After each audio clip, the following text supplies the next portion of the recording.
इस कार्यक्रम की अध्यक्षता कर रहे समाजवादी पार्टी के नेता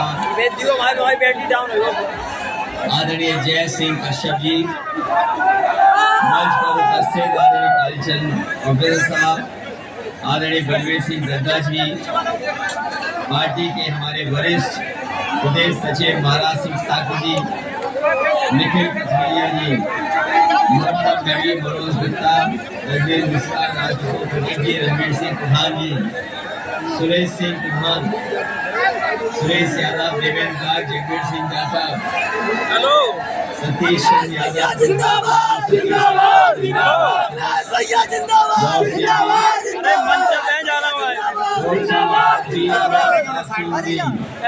दलवीर सिंह जी, अमृता गुप्ता, कमल वर्मा, आशु वर्मा, शुभम जाटव, रफी मंसूरी साहब, रैफ कुरैशी जी और यहाँ से पूर्व सांसद तेज प्रताप जी, समाजवादी पार्टी के हमारे सभी नेता जो मंच पे हैं, जो दूसरे मंच पे हमें दिखाई दे रहे हैं, सभी हमारे कार्यकर्ता नेता साथी, इस चुनावी जनसभा में उपस्थित आदरणीय बुजुर्ग, किसान भाई, नौजवान साथी, माताओं बहनों, पत्रकार बंधु, मैं सबसे पहले मैनपुरी विधानसभा के हम सभी कार्यकर्ता नेताओं का बहुत बहुत धन्यवाद और आभार व्यक्त करना चाहता हूँ।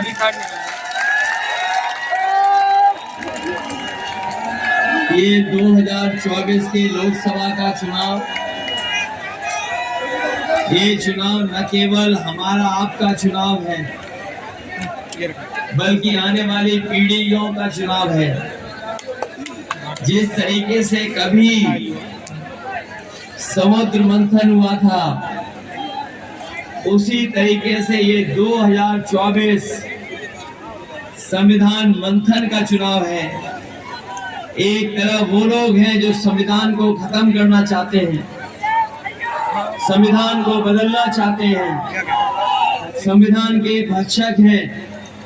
दूसरी तरफ हम सब लोग हैं जो संविधान को बचा करके और संविधान की रक्षा करना चाहते हैं। और मुझे पूरा भरोसा है कि इस चुनाव में जो लोग संविधान बदलने निकले हैं, जो 400 पार का नारा दे रहे हैं, इस बार जनता ने मन बना लिया है कि संविधान बदलने वालों को बदलने का काम करेंगे और 400 पार वालों को 400 हरा करके देश में बदलाव लाने का काम करेंगे। बीजेपी वालों के भाषण सुने होंगे आपने, अब न जाने वो किस दिशा में जा रहे हैं। उनके भाषणों में जो बातें रखी जा रही हैं, वो आम जनता के दुख दर्द से उन्हें कोई लेना देना नहीं है। जो वादे किए थे भारतीय जनता पार्टी ने, वो सब वादे भारतीय जनता पार्टी ने भुला दिए। आज जब पीछे मुड़ करके हम लोग देखते हैं तो भारतीय जनता पार्टी के लोगों की हर बात झूठी और उनके वादे झूठे नजर आते हैं। हर वादा उनका झूठा निकला। जो किसानों से कहा उन्होंने कि किसानों की आय दोगुनी हो जाएगी, यहाँ हमारे किसान भाई बैठे हैं, खेती करने वाले हैं, अपना खून पसीना बहा करके लागत को लगा करके खेती कर रहे हैं। इस महंगाई में भी डीजल पेट्रोल से लेकर के जरूरत सामान को खरीद करके महंगे बीज अपनी फसल तैयार करते हैं, लेकिन जब फसल की भाव लेने जाते हैं तो जिस सरकार ने आय दोगुनी की बात की थी, आज हमारे किसानों की पैदावार और खेती घाटे का सौदा हो गया। जहाँ हमारे किसान दुखी हैं, उनकी पैदावार नहीं बढ़ा पा रही सरकार, न लाभ दे पा रही है। और एक समय याद होगा आपको सरकार का 3 काले कानून लेकर के सरकार आई थी, और वो तीनों काले कानून ऐसे थे कि अगर किसानों के ऊपर वो तीनों काले कानून लागू हो गए होते तो हमारे किसानों की जमीन छिन जाती और पैदावार की जो कीमत मिलनी चाहिए थी, जो सरकारी एमएसपी, वो भी हमारे किसानों को नहीं मिलती। ये बड़े बड़े उद्योगपति, बड़े बड़े कारखाने चलाने वाले न केवल खेतों की तरफ देख रहे होते, बल्कि हमारी पैदावार की भी लूटने का काम करते हैं। वहां पर किसान उन तीनों कानून के खिलाफ दिल्ली गए और धरने पर बैठे रहे। 2 साल के लगभग किसान वहां पर सरकार के खिलाफ लड़ते रहे। सरकार ने आरसीसी की दीवारें बनवा दी, सड़कों पर कीलें लगवा दी। डीजल, अगर किसान अपने ट्रैक्टर के लिए खरीदने जाता था तो ट्रैक्टर के डीजल नहीं मिलता था, लेकिन किसान पीछे नहीं हटे, वो धरने पे बैठे। 1000 के लगभग किसान आत्महत्या और शहीद हो गया, लेकिन किसान नहीं हटे। जब काले कानून हटे तभी जाकर के हमारे किसान वापस आए। हम उन किसानों को बधाई देते हैं जो सालों साल दिल्ली बैठ करके इनके तीनों काले कानून के खिलाफ लड़ते हैं। इस सरकार ने बड़े बड़े उद्योगपतियों का 16 लाख करोड़ कर्ज माफ कर दिया, और जब बैंकों का कर्ज ये माफ कर रहे थे तो इन्होंने फैसला लिया कि जिनका 5 करोड़ से ज्यादा कर्ज है उनका कर्ज माफ होगा। लेकिन इन्होंने नियम ये नहीं बनाया कि जो हमारे गरीब है, किसान है, जिनका लाखों ही केवल है कर्ज, उनका भी माफ हो जाए। लेकिन नियम जो बना था उसके कारण बड़े बड़े उद्योगपतियों का 16 लाख करोड़ कर्ज माफ कर दिया, लेकिन हमारे किसानों का लाखों कर्ज माफ नहीं किया। हम अपने किसान भाइयों को भरोसा दिला के जा रहे हैं। समाजवादी पार्टी और इंडिया गठबंधन ने तय किया है कि आने वाले समय में दिल्ली में सरकार बनेगी तो उद्योगपतियों का जो कर्ज माफ हुआ है उसी तरह अपने किसानों को न केवल कर्ज माफ किया जाएगा, बल्कि किसानों की जो लड़ाई है बहुत पुरानी कि उन्हें एमएसपी के लिए कानूनी अधिकार मिले, कानूनी अधिकार दिलाने का काम भी किसानों को करेंगे, जिनसे उनको हर फसल की एमएसपी मिल सके, जिससे हमारा किसान खुशहाल हो जाए। ये जो विकसित भारत यात्रा चला रहे हैं, ये जो विकसित भारत की बात कर रहे हैं, जब तक हमारा किसान खुशहाल नहीं होगा तब तक हमारा भारत कभी विकसित नहीं हो सकता है। जहां किसान दुखी हैं, वही हमारे नौजवान जानते होंगे, इन्होंने कोचिंग की, तैयारी की, रात रात पढ़ाई की, लेकिन जब परीक्षा देने गए पेपर लीक हो गया, जो परीक्षाएं रद्द हो गई, घर लौट के आ गए नौजवान, लेकिन नौकरी नहीं मिली। इस सरकार में नौजवान जानते होंगे कि एक पेपर लीक नहीं हुआ है, 2, 3, 4 पेपर लीक नहीं हुए हैं। 10 से ज्यादा जितनी परीक्षा हुई सबके पेपर लीक हो गए। बताओ, जो सरकार हमें और आपको बुलडोजर दिखा करके डरा रही है, जो सरकार हमें आपको बुलडोजर दिखा के डरा रही है, वो अपना लीकेज नहीं रोक पा रही है। बताओ, पेपर लीक हुए कि नहीं हुए नौजवानों? और न केवल पेपर लीक हुए हैं, बल्कि हम जानते हैं मैनपुरी वो जिला है जिसमें सबसे ज्यादा फौज में नौजवान भर्ती होने जाता था। दिन रात खेत और सड़क पर दौड़ करके तैयारी करता था। फौज की भर्ती कम कर दी, संख्या कम कर दी, और 4 साल की अग्निवीर नौकरी ले आए। हमारे तमाम किसान भाई जानते होंगे, कभी नेताजी ने फैसला लिया था कि अगर सीमा पर कोई भी जवान शहीद होगा तो उसको पूरा सम्मान दे करके उसके घर परिवार को आखिरी दर्शन करने का भी मौका मिलेगा। वो सम्मान अगर किसी ने दिलाया था तो नेताजी ने दिलाया। लेकिन अग्निवीर अगर कहीं शहीद हो जाएगा, न उसका सरकार अंतिम दर्शन के लिए घर ले जाएगी, न उसको कोई सुविधा दे रहे हैं। शहीद होने पर जो सम्मान मिलता है वो भी नहीं देंगे। इसलिए अपने नौजवानों को कह के जा रहे हैं 4 जून के बाद जो नई सरकार बनेगी जिसमें समाजवादी लोग शामिल होंगे, पहले ही दिन अग्निवीर व्यवस्था को खत्म करके पुरानी नौकरी जैसे थी, फौज की पक्की नौकरी, पक्की वर्दी, वही हम अपने नौजवानों के लिए करेंगे। यही नहीं, जितनी भी सरकारी नौकरियां 30 लाख के लगभग, उन सबको भरा जाएगा और आपको आरक्षण दे करके सबको हक और सम्मान देगा। ये सरकार जो है और इसके मुख्यमंत्री सब उल्टा पुल्टा करते हैं। उत्तर प्रदेश के जो मुख्यमंत्री हैं सब उल्टा पुल्टा करते हैं, और यहां तक उल्टा पुल्टा करते हैं कि सदन में ये कहते थे कि जो सूची निकलती है उसमें 46 में 56 यादव हो जाते हैं। हम लोगों ने मुख्यमंत्री से पूछा कि कम से कम वो सूची तो दे दो जिसमें 46 में 56 हुए थे। आज तक सूची नहीं दे पाए। क्या उन्होंने सूची दी कभी? और हम अपने खाकी पहनने वाले भाइयों से भी कहना चाहते हैं कि अग्निवीर 4 साल की हो गई है, बीजेपी वाले आ गए तो खाकी पहनने वाले भाइयों की भी 3 साल की नौकरी हो जाएगी। ये लोग कभी कभी सवाल पूछते हैं कि कैसे हो जाएगी।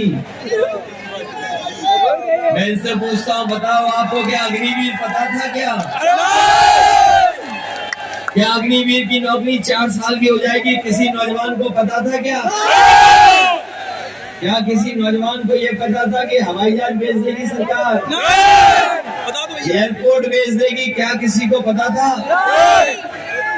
और यही नहीं, पानी के जहाज भी भेज दिए, बंदरगाह भी भेज दिया, टेलीफोन की कंपनी भी भेज दी, LIC भी भेज दिया और सब निजी हाथों में भेज दिया।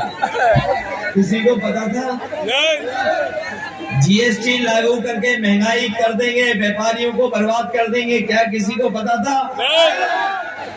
बताओ, किसी को पता था कि आधी रात नोट बंद कर देंगे? इसलिए अपने खाकी पहनने वाले भाइयों से कहना चाहते हैं, ये सरकार आ गई तो इनकी भी नौकरी आउटसोर्स में 3 साल की हो जाएगी। कोई भरोसा है सरकार पे किसी को? बताओ, आपके हाथ की बोरी से चोरी हुई कि नहीं हुई? और ये चोरी इन्होंने कहां से सीखी है जानते हो? पार्ले जी के बिस्किट पैकेट से। हमारे बुजुर्ग जानते होंगे, पहले पार्ले जी का बिस्किट पैकेट कितना बड़ा आता था। जैसे जैसे महंगाई बढ़ी उन्होंने अपना मुनाफा कम नहीं किया, तो बताओ पैकेट कितना छोटा हो गया। अब पैकेट में कितने बिस्किट आते हैं? इनकी सरकार आ गई तो एक बिस्किट वाला पैकेट मिलेगा आपको। उसी से सीख गए। पहले बोरी में से 5 किलो चोरी किया, फिर और 5 किलो चोरी कर लिया। ये लोग दोबारा सरकार में आ गए तो आपको पाउच में खाद मिलेगी। बताओ, बोरी से चोरी हो गई कि नहीं हो गई? ये सरकार ऐसी है जो नकल करती है। समाजवादियों ने इतना बड़ा लैपटॉप दिया था और जिन नौजवानों को मिला होगा वो जानते होंगे कि आज भी जब वो ऑन करते होंगे चलता ही नहीं है तो उसमें नेताजी दिखाई देते होंगे। उसी लैपटॉप की नकल कर ली, अपनी भी फोटो डाल दी। फोन चलता ही नहीं है। हम लोग इतना बड़ा लैपटॉप देते थे, ये कितना बड़ा दे रहे मोबाइल। और ये नौजवान जानते होंगे घिसते रहो, चलता ही नहीं है। नहीं चलता। बताओ चलता है क्या? और आपको राशन में क्या दे रहे हैं? हमने वोट चाहिए था तो रिफाइंड तेल दे रहे थे, दाल दे रहे थे, नमक दे रहे थे, और अब क्या दे रहे हैं आपको? क्या ये ज्यादा पौष्टिक होता है क्या? हम आपको कहना चाहते हैं, नौकरी चाहिए।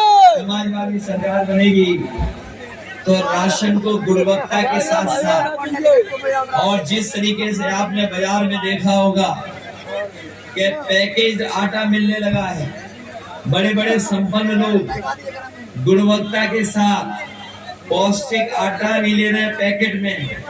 और हमारे बाबा रामदेव को भी देखा होगा आपने, योगा भूल करके आटा बेच रहे हैं। इसलिए गरीबों को हम कह के जा रहे हैं कि आपके राशन की गुणवत्ता बेहतर करेंगे और आपके स्वास्थ्य को बेहतर बनाने के लिए पौष्टिक आटा के साथ साथ डाटा फ्री दिलाने का काम और डाटा फ्री इसलिए क्योंकि सब मोबाइल उसी से चलता है, उसी से जानकारी मिल जाती है, उसी से जानकारी मिल जाती है। नौकरी का फॉर्म भी भरना पड़े तो उससे भर सकते हैं, दुनिया की जानकारी मिल जाती है, ऑनलाइन क्लासेस भी हो जाती हैं, ऑनलाइन ट्यूशन भी हो जाता है।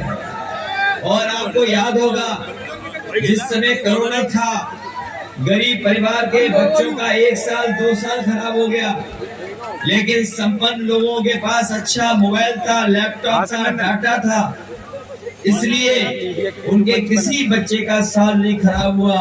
हम अपने गरीब परिवार के लोग कह के जा रहे हैं, समाजवादियों ने जो व्यवस्था बनाई थी उस व्यवस्था के साथ साथ लैपटॉप के साथ साथ डाटा फ्री दिलाने का काम किया। हम लोगों ने, समाजवादियों ने पेंशन देने का काम शुरू किया था, समाजवादी पेंशन।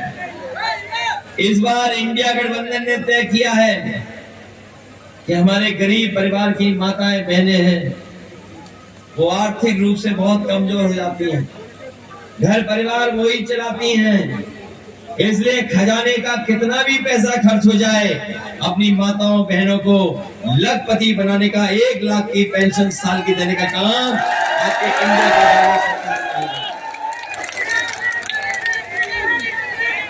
ये नौजवान लोग जानते होंगे, बीजेपी वाले अब हम लोग की जान के भी पीछे पड़े हुए हैं।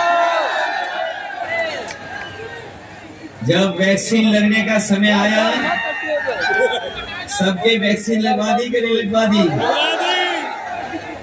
हमारे जैसे एक आध बचे होंगे। हमने तो कहा था वैक्सीन मत लगवाओ, लेकिन बीजेपी ने कहा लगाओ वैक्सीन। बताओ लगा दी वैक्सीन के नहीं लगा दी सबके? और अब वैक्सीन के बारे में क्या खबर आ गई कि आपको खून की बीमारी और हार्ट अटैक भी होने की संभावनाएं बढ़ गई। इसलिए हम सरकार से कहना चाहते हैं इस मौके पर, जब आपने फ्री वैक्सीन लगवाई है तो हमारे गरीबों की फ्री जांच हो, फ्री ईसीजी हो, जिससे किसी का हार्ट गड़बड़ाए नहीं, उसको इलाज नहीं। केवल इन्होंने वैक्सीन नहीं लगवाई, जिस कंपनी से वैक्सीन लगवाई उससे इन्होंने पैसा भी वसूल लिया। बताओ पैसा वसूला कि नहीं वसूला? इलेक्ट्रॉन बॉन्ड चंदा वसूली की, इन्होंने पैसा वसूली की। 1000 करोड़ से लेकर के कई सौ करोड़ इन्होंने पैसे वसूल लिए। और उसका परिणाम यह कि आज हमें आपको महंगाई का सामना करना पड़ रहा है। आपके बुखार की गोली याद करो, दवाई जो आपके दवाई का पत्ता आता था, बताओ दवाई भी महंगी हो गई कि नहीं हो गई? बुखार की दवाई तो हुई है महंगी, पेट दर्द की दवाई तक महंगी कर दी इन्होंने। आप पता करो बाजार में 2014 में दवाई की कीमतें क्या थी और आज कीमत क्या है दवाइयों की। खाने पीने का सामान तो अलग है, लेकिन बताओ दवाइयां महंगी हो गई कि नहीं हो गई? दिल्ली वाले मुख्यमंत्री पे जो आरोप है वो दवाई की कंपनी का आरोप लगाया झूठा। क्या बीजेपी ने नहीं उनसे चंदा लिया? जो कहते थे न खाएंगे न खाने दें, और ऐसा खाया कि डकार भी नहीं आ रही। बताओ खाने के बाद डकार आई बीजेपी वालों को? इसलिए सावधान रहोगे कि नहीं रह सकोगे? सावधान, ये बुलडोजरों से तो नहीं घबरा जाओगे। ये बुलडोजर इसलिए दिखा रहे हैं कि ये सरकार बनी रहेगी तो जमीन कब्जा करेंगे। हमने सुना है पूरे मैनपुरी में और खासकर शहर में सबसे ज्यादा जमीनों का धंधा और कब्जा करने का काम अगर किसी ने किया तो बीजेपी ने किया है। इन्होंने दुख तकलीफ परेशानी दी है। ये लोग आवाज ना आ रही, अच्छे दिन तो नहीं ला पाए, लेकिन समाजवादी लोग इनकी जमानत जब्त करके खुशियों के दिन लाने का काम करेंगे। बताओ इन्हें हराओगे कि नहीं हराओगे? अब मैं कैसे कह दूं कन्नौज से ज्यादा वोटों से जीता।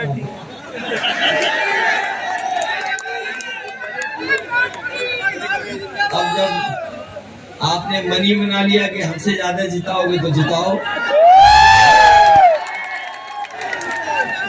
अब इसमें कोई कंपटीशन नहीं, आप ही ज्यादा वोटों से जिताओ, कोई मुकाबला नहीं, क्योंकि मैनपुरी हमारी पहचान बनाती है पूरे देश में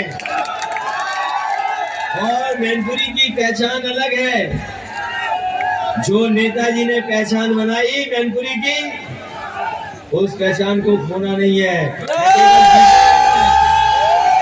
देश की जो सबसे बड़ी जीत हो, जो रिकॉर्ड वाली जीत हो, उसमें मैनपुरी को शामिल करोगे कि नहीं करोगे? और ये जो बीजेपी के प्रत्याशी आए हैं वो खाना पूर्ति के लिए आए हैं। ये पुलिस के माध्यम से पुलिस के माध्यम से बीजेपी के लोग दबाव बना रहे हैं। ये प्रशासन के माध्यम से दबाव बना रहे हैं, लेकिन ये खाकी वर्दी वाले समझ लें, पहचान लें कि उनकी 3 साल की नौकरी हो जाती है। हमारे संगी भूखना 3 साल की नौकरी, और इनको तो जबरदस्ती वैक्सीन लगवाई गई है। जब ये अपना सर्टिफिकेट देखेंगे घर पर और उसमें फोटो दिखाई देगी उसकी, तो बताओ उसको गायब करने के लिए वोट डालेंगे, साइकिल पे कहीं डालेंगे? इनको तो वैक्सीन जबरदस्ती लगवा दी, पुष्प बगल में खड़े हैं। ऐसे कहा कि अगर नहीं लगवाई वैक्सीन तो बताओ इनकी नौकरी खतरे में डाल देते।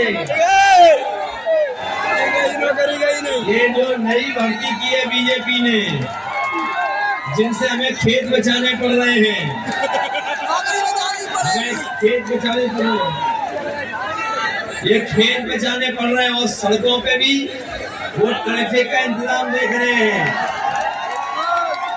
हम आपको मैनपुरी वालों को समझा के आ रहे हैं, जैसे समाजवादी ने मैनपुरी का विकास किया है वैसा ही विकास करेंगे। और ये जो बिजली का कारखाना देखा होगा आपने, एटा में जो लगाया है बड़ा बड़ा चिमनी वाला, समाजवादियों ने लगाया इसलिए चालू नहीं किया। इसको भी चालू कराएंगे जिससे आपकी बिजली सस्ती हो जाए। और जो एम्बुलेंस से लेकर के और व्यवस्था बनाई थी, स्वास्थ्य को लेकर के, पढ़ाई और नौकरी को लेकर के, हम लोग आपके जीवन में बदलाव लाने का काम करेंगे। मुझे खुशी है कि मैनपुरी के लोगों ने भी तय कर लिया है कि जिस तरीके से किसनी गरहैल जिताने जा रही है, उसी तरीके से भूगांव और मैनपुरी भी ऐतिहासिक वोटों से जिताएगा। इन्होंने कार्यकाल में कुछ नहीं किया। अभी पता लगा है कि बीजेपी की सरकार ने कोई जमीन कब्जा कर ली यहाँ भी। याद रखना, ये बीजेपी राजनीतिक दल नहीं है, ये राजनीतिक दल नहीं है, ये गैंग है लोगों का जो जमीन कब्जा करता है और लोगों के ऊपर अन्याय करता है। ये राजनीतिक दल नहीं है, ये गैंग है, गैंग।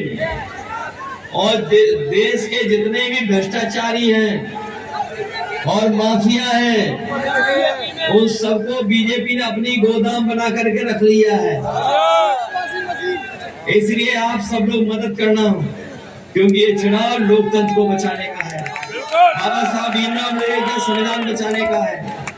लोकतंत्र बचेगा तो हमारे आपके अधिकार बचेंगे। भाजपा हटेगी तो खुशहाली आएगी, भाजपा हटेगी तो नौकरी मिलेगी, भाजपा हटेगी तो महंगाई कम होगी, और भाजपा हटेगी तो बाबा साहब भीमराव अम्बेडकर जी का संविधान से देश चलने का काम करेगा। ये लोग जो संविधान की बात, जो ये लोग मन की बात कर रहे हैं, हम उनको याद दिलाना चाहते हैं कि आने वाले समय में मन की बात से देश नहीं चलेगा, संविधान की बात से देश चलेगा, संविधान से देश चलेगा। इन्हीं शब्दों के साथ आए हुए हम अपने सभी साथियों का, नौजवानों का, किसान भाइयों का, बुजुर्गों का, उपस्थित सभी कार्यकर्ता नेताओं का मैं धन्यवाद और आभार प्रकट करता हूँ। इस उम्मीद, इस भरोसे के साथ कि जब आप 7 तारीख को वोट डालेंगे तो भाजपा को 7 समुंदर पार भेज दोगे।